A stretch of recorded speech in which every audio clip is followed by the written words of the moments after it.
अमरावती महानगर पालिका चुनाव 2026 में मतदान का पैटर्न सामने आया है। कई इलाकों में विशेषकर अल्पसंख्यक इलाके में मतदान दर काफी अधिक रही, जबकि सोसाइटी और शिक्षित क्षेत्रों में अपेक्षाकृत कम रही।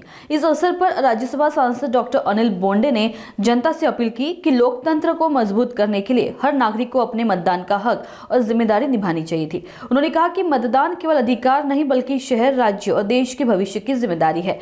डॉक्टर बोंडे ने सभी मतदाताओं से अनुरोध किया कि आगामी चुनाव में मतदान प्रतिशत बढ़ाने में सक्रिय भूमिका निभाए और लोकतंत्र को सशक्त बनाए। काल मतदान झाले आणि आजचे वर्तमानपत्र वाचतोय। आजच्या वर्तमानपत्रामध्ये पहा, जमील कॉलनी लालकडी इथे 62% मतदान झालं आणि त्याच वेळेला स्वामी विवेकानंद मध्ये 48% मतदान झालं, राजापेठमध्ये 48% मतदान झालं आणि अलीमनगरमध्ये 62% मतदान झालं। छायानगर पठाणपुरामध्ये 58.21% मतदान झालं। बडनेरा जुनी वस्तीमध्ये पण 58% मतदान झालं। म्हणजे ज्या ज्या ठिकाणी मुस्लिम वस्ती आहे त्या ठिकाणी मोठ्या प्रमाणात मतदान झालं आणि ज्या ज्या ठिकाणी सुशिक्षित लोक आहे, ज्या ज्या ठिकाणी कॉलनीज आहे त्या ठिकाणी मतदानाचा टक्का कमी आहे। वारंवार आम्ही सांगतो की मुस्लिम समाजामध्ये राजकारणाच्या प्रति जागरूकता जास्त चांगली आहे।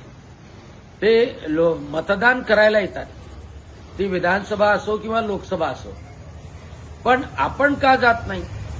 महानगरपालिकेमधले नगरसेवक तेवढेच महत्वाचे आहेत, विधानसभेचं राज्यही महत्वाचं आहे आणि लोकसभेचं केंद्र सरकारही महत्वाचं आहे।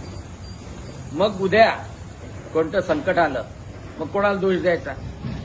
आणि म्हणून कमीत कमी आता याच्यानंतरच्या निवडणुकामध्ये सर्व हिंदू बहुल क्षेत्रामधल्या सगळ्या सुशिक्षित लोकांना आतापासून विनंती करतो की तुमच्याकडे कोणी येऊ न येऊ, तुम्ही कृपा करून मतदानाला बाहेर निघा।